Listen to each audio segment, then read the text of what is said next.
clip. Now some of you live in the United States and there's all this stuff about Supreme Court, and you know what I feel about, lesson 76 in the course, I am under no laws but God's. Has anybody ever read that lesson? Everybody's so concerned about whether this guy's going to get appointed to the Supreme Court, and there'll be more conservatives than liberals, and women are all going, what if we lose abortion rights? We have a right to abortion. What if the law of the land changes and we can't have a legal abortion? Then there's minorities saying, what if they change affirmative action? And then there's people saying, LGBT, we just got same-sex marriage.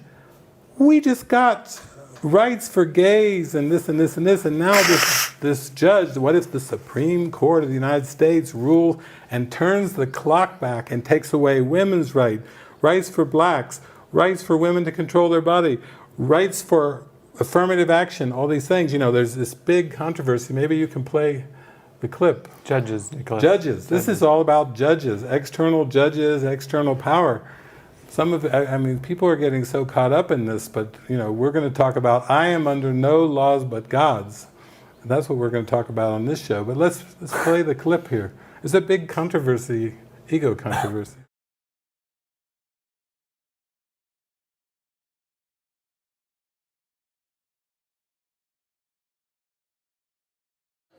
Okay, that's great. So this is a good one to look at for the Course in Miracles students.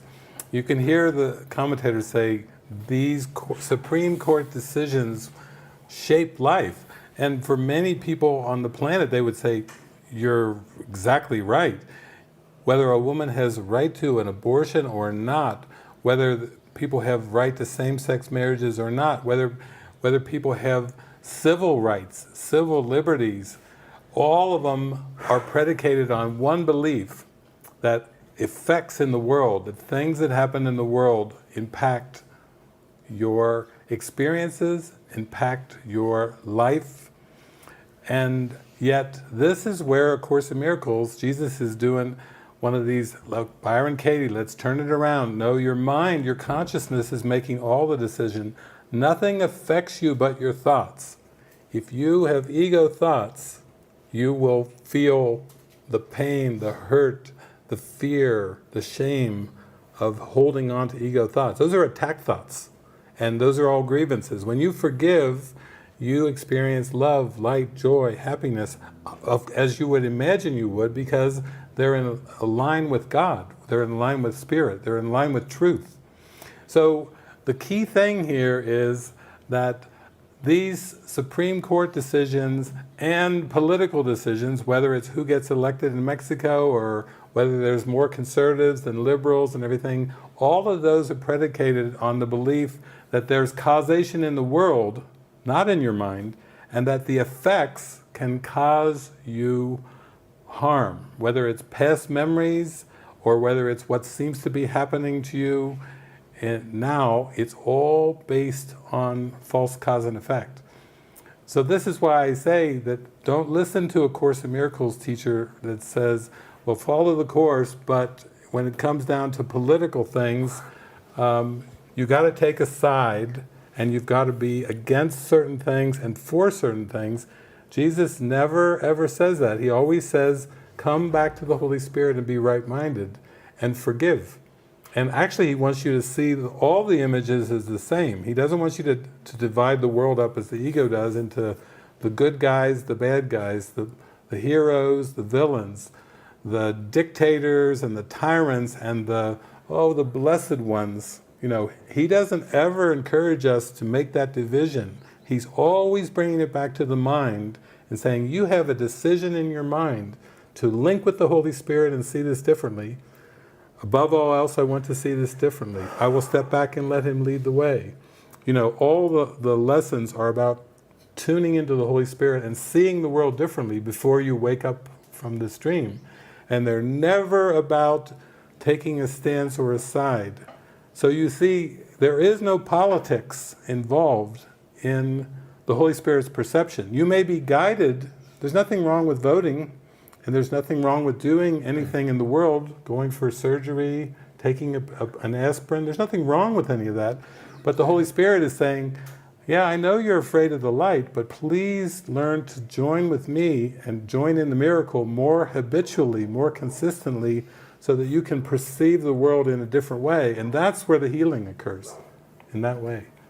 So this is good. This is just another issue, a very seemingly political issue that most people are really up in arms about now. They're like, now we've got to rally the army together and this must be stopped and it's hypocrisy and all this and this, when actually the deception is not in the senators, it's not in the Supreme Court candidate, and it's not even in the voters and the people.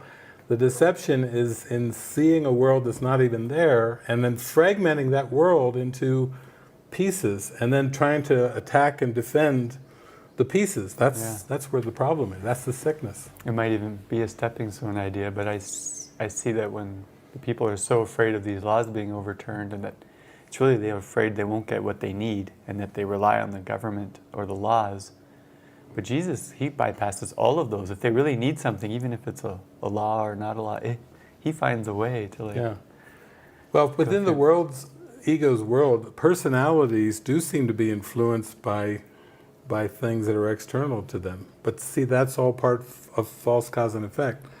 The Course teaches that the Holy Spirit looks not to effects, meaning he's not looking into any of the images of the world. He knows that they don't have a real cause, that the ego projected out all the images, and the Holy Spirit knows that the ego isn't real. So of course the images aren't real.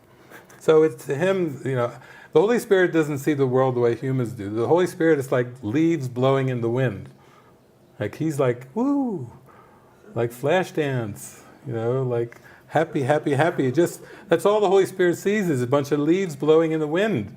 And then what's the big deal? Well, to the ego, everything's a big deal. Oh, you could take away my rights. I said this years ago, that I said there are no such things as human rights. Now this is getting really deep. I upset the Gandhi people, and you get too deep and everyone gets upset. But there are no human rights, because why? There's no humans. You have a birthright. You are created by God. That's your birthright. You want a right? You were created by God as the Christ. That's your right.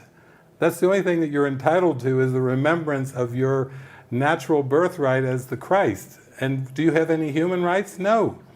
Do you have political rights? No. Do you have any rights as a person? No. No, you don't. Let's talk straight here. Come on. Let's get into the Course. This Course will be believed entirely or not at all. So come on. I want the entirely crowd with me, because that's all there is. There isn't. It's not like hand grenades and horseshoes. Well, it's close. Horseshoes. Well, it's close. The Holy Spirit doesn't play horseshoes. There is no close. You accept the atonement, or you seem to not, which is really no option in my mind. So this is where it gets very uncompromising, but you have to start to realize whenever you get squabbling about personal rights and individual rights, and that's what a lot of this stuff is, liberal, conservative, all these are constructs. There's no reality to any of this. You have to go deep enough before you get really truly happy. And unless you go deep enough, you're just going to still feel all these political thoughts in your mind. You're going to notice judgments and opinions, and you're going to be taking a stand for this and against that. And that's just back to the world. That's just the ego.